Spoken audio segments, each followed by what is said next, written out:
This is Ernst Mach, a scientist from the 19th century who stumbled into something that haunted him for the rest of his life.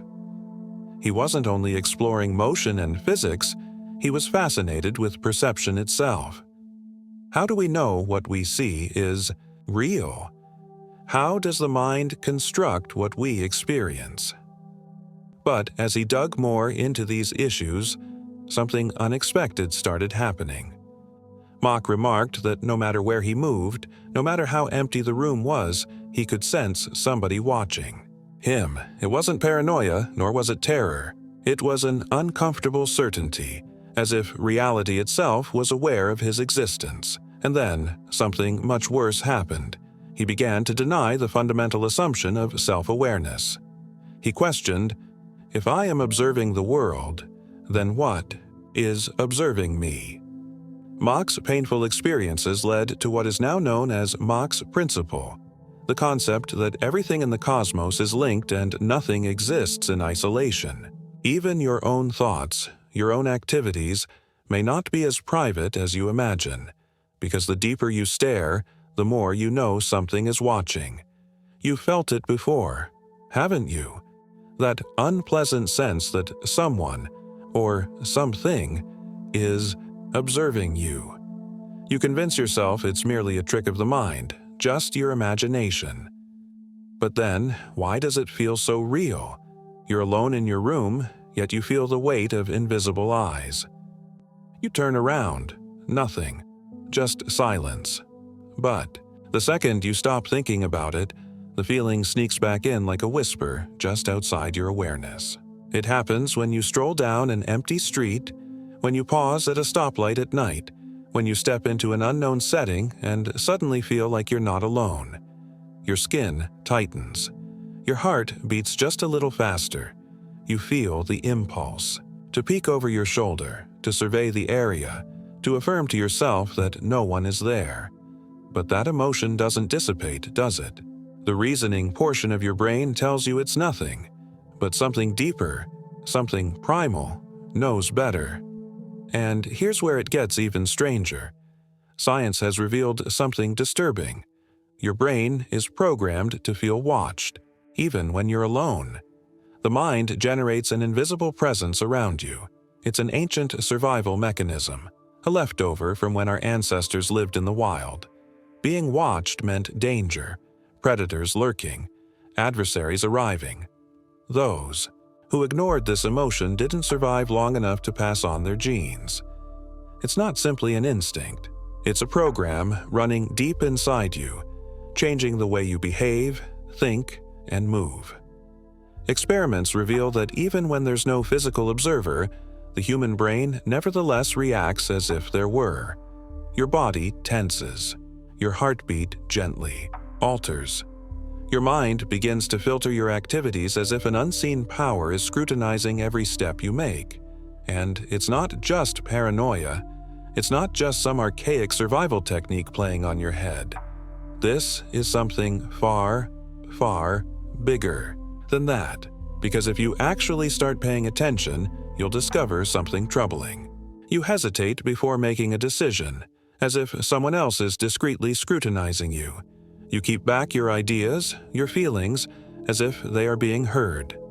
You repeat instances in your head, conversations, deeds, mistakes, as if you're being watched in hindsight by someone greater than yourself. The worst part, this unseen presence doesn't just watch, it influences. The choices you make, the words you utter, the activities you do when you think no one is looking, they are never as private as you suppose. And here's where everything starts to unravel. There's a peculiar phenomenon in physics called the observer effect, one of the strangest riddles in quantum mechanics. It suggests that particles act differently when they are viewed. In studies, scientists found that when they monitored microscopic particles, the particles changed their behavior only because they were being watched. Now stop for a second and think about what that means. At the most fundamental level of reality, things only exist in a given way because they are observed. Matter itself doesn't behave normally unless it's being looked at. The consequences of this are beyond alarming. Because if reality only acts the way it does when it's being watched, what's watching you? And this is where we enter an area that most people aren't ready to accept. Philosophers and neuroscientists have long questioned whether awareness itself is a type of observation, that your mind isn't simply thinking, it's being perceived. Some say that your thoughts aren't totally your own, that what you consider of as you is merely an illusion, a projection of something else, watching you from behind the scenes. If that's true, then every decision you've ever made, every emotion you've ever felt, every fear, every dream, every single thought that has ever crossed your mind has already been seen by something else. The idea of privacy, of a mind that is independent, unspoiled, and wholly your own, might not exist at all, and this poses a terrifying question. If your thoughts aren't private, then who or what is listening? Most people assume that when they're alone, they are actually alone, that their mind is a precious, sealed space where they can think freely, uncensored, and undetected. But what if that assumption is nothing more than an illusion? What if the very thing you assume to be you is not the source of your ideas, but rather a reflection of something else? Something watching, something listening, something that has always been present. There's a reason this question seems uneasy. It undermines the most fundamental assumption of human experience, that your thoughts belong to you, that your identity is yours alone. But history is filled with those who have claimed to feel the presence of something beyond themselves, something influencing them, whispering in the background of their mind, nudging them toward certain acts, certain thoughts, certain beliefs, not through external voices or hallucinations, but by something far more subtle, a pressure, a knowing, a power that directs them without ever exposing itself. Throughout ancient civilizations, this presence was given numerous names. The Greeks spoke of demons, unseen spirits that whispered inspiration and warnings into the heads of philosophers and artists. The Romans believed in genius, an external intellect that impacted their actions. Indigenous shamans described spirit watchers, guiding or deceiving individuals who walked between the seen and the unseen. But here's when things take a darker turn. Not everyone who perceived this presence characterized it as benevolent. Some have reported the impression of a hidden watcher that is neither leading nor helping, but simply observing, coldly, silently, indifferent to their existence, yet clearly present. People throughout history have described an unexplainable feeling of being watched, not just by people but by something beyond human perception, a presence lingering at the fringe of consciousness, never entirely exposing itself, yet impossible to ignore. Some have termed it a guardian, others a manipulator. And then there are those who believe that this observer isn't separate from us, at all, but is, in fact, the exact thing we mistake for the self. Here's when it gets even stranger. Modern neuroscience has found something unpleasant. When scientists began examining how thoughts form, they expected to find a clear source, a definitive spot in the brain where conscious decisions are made. But instead, they found nothing.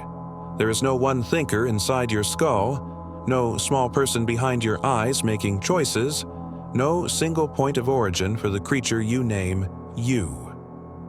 Instead, scientists uncovered a network of competing processes, millions of micro-decisions happening all at once, most of them outside your consciousness.